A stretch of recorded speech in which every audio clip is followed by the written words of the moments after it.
Then final set of questions. Is there any fixed proportion pre-described in law related with drafting the salary breakup of employees? Example, ABC employee salary of 40,000, 40% be there as basis and 20%. Yeah, I think we were discussing on this. So again, ascertain the monthly gross. Out of the monthly gross, the wage portion should work out to 50% at least. If not, then the deemed wages would automatically become 50%. That is how it is, right? HRA and all, it is again your choice, whether it is to be fixed at 20% or 30% or 40%. Maybe you can check on the implication of Income Tax Act, right, for fixing that. Otherwise, it is not merely the basic, but the wages for any purpose, it should at least work out to 50% of the monthly gross. That is the idea. How to save the tax of employees holding the managerial position while drafting their salary breakup. I think we discussed on this. Again, two regimes are there, old regime and new regime. Please get a consultation from your tax consultant on that. Right. I thank you so much. I think we have come to the end of today's session. Once again, thank you for joining. So, as I said in the beginning, the discussion was all about mere wage, right? I think we need not worry much if we already have the wage portion working out to 50%. Then I think even revisiting or restructuring of salary is not at all required. But still, if you want to do it for different purposes, you can do that, right? Then yes, there are different news. The central government says yes, they have already completed almost the drafting of rules, so they can implement it even before 1st of April. But whereas some of the industry bodies have also requested for postponing the date of implementation, and some of the unions are also protesting against the implementation. I'm not very sure what exactly in store, but let us see, right? Thank you so much. I think the relevant questions we have already addressed. Let me try to take up at least one or two questions. More than 100 questions I can see. Somebody has requested for PPT. See, PPT I am consciously not sharing because nothing is crystallized, right? The rules are also yet to be yet to get firmed up.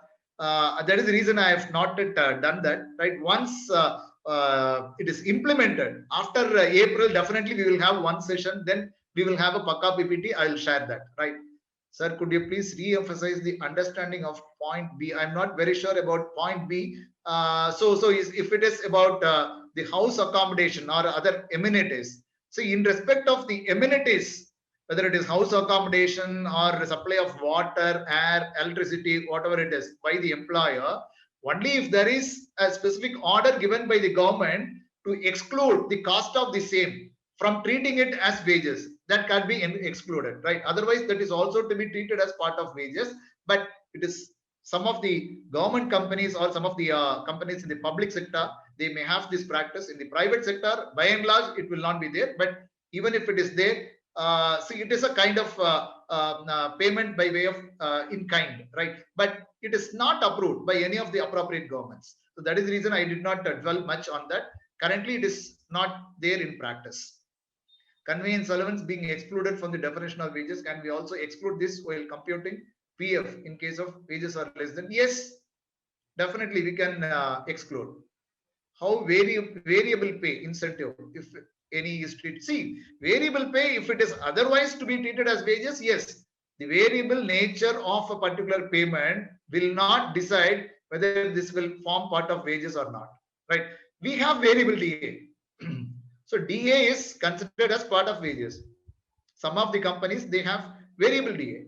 Simply because that amount is varying, automatically that will not qualify for exemption from treating as wages. It is not so. So that alone may not qualify, right? Yeah, I think somebody has thanked. Is ESI eligible, applicable for employee getting 44,000 in this example? No, see, that subject to that ceiling. See, ceiling is 21,000. So if the ceiling is there, then it will not be applicable, right? I'm saying wages for the purpose of ESI is 44,000. Since it happens to be 44,000 and more than 21,000, that you will exclude that person from coverage under ESI, right? But when you apply the new definition, the quantum will vary. So just to show how the ESI wage quantum varies when you apply the present definition of the term wages and the new definition. Just to highlight that, I have put that, right? Sales incentive and the LTA paid by companies as part of CTC. See, again and again, you are asking questions like sales incentive. We talked about incentive. If it is in the nature of commission, right, then definitely that will get excluded. Otherwise, you have to treat it as part of wages. So, as far as the excluded components are concerned, the list given in the definition is exhaustive.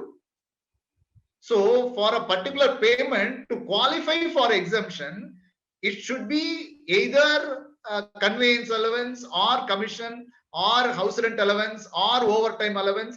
It should be in that nature. Only then that will qualify for exemption. Otherwise, no. Right. So, whatever payment you make, you may have to apply that in that fashion. Similarly, LTA also. LTA, when you say LTA, it should be ideally paid once in a year or once in 2 years, or some companies pay it once in 4 years based on the provisions of the Income Tax Act. Right? Then that is fine. That will not be treated as part of wages at all. But calling it as LTA, and if you are making the payment once in a month, then there is a risk that could fall under the definition of the wage, definition of the term wage. Presently, overtime allowance is taken for ESI payment. Whether the new code is exclusive? Yeah, this is I think a very good question.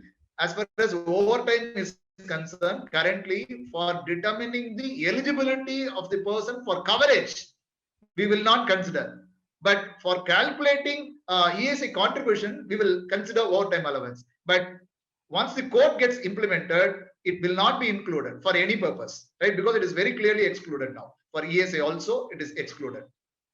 Yeah, I think with that, we'll wind up. Once again, thank you so much for joining me. I think some of the questions I would have already addressed. Some of the questions I might not have. Please do send a mail separately to me. I'll definitely respond to you. Right? Let us once again meet in other session. Thank you.